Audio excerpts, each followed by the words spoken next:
কেউ কথা রাখেনি।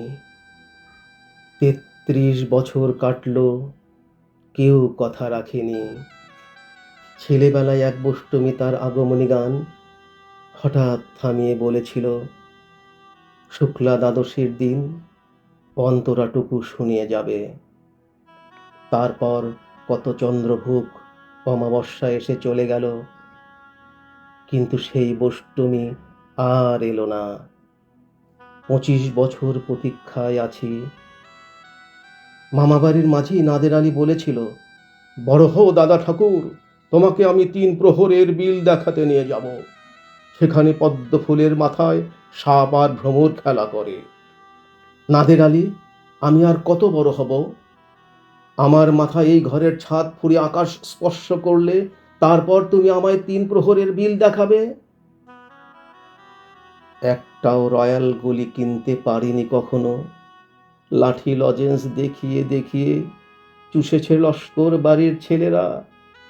ভিখারির মতন চৌধুরীদের গেটে দাঁড়িয়ে দেখেছি, ভেতরে রাস উৎসব। অবিরল রঙের ধারার মধ্যে সুবর্ণ কনকন পরা ফর্সা রমণীরা কত রকম আমোদে হেসেছে। আমার দিকে তারা ফিরেও চায়নি। বাবা আমার কাঁধ ছুঁয়ে বলেছিলেন, দেখিস দেখিস একদিন আমরাও। বাবা এখন অন্ধ, আমাদের দেখা হয়নি কিছুই। সেই রয়্যাল গুলি, সেই লাঠি লজেন্স, সেই রাস উৎসব আমায় কেউ ফিরিয়ে দেবে না, কেউ ফিরিয়ে দেবে না। বুকের মধ্যে সুগন্ধি রুমাল রেখে বরুণা বলেছিল, যেদিন আমায় সত্যিকারের ভালোবাসবে সেদিন আমার বুকেও এরকম আতরের গন্ধ হবে। ভালোবাসার জন্য আমি হাতের মুঠোয় প্রাণ নিয়েছি। দুরন্ত ষাঁড়ের চোখে বেঁধেছি লাল কাপড়। বিশ্ব সংসার তন্ন তন্ন করে খুঁজে এনেছি 108টি নীল পদ্ম। তবু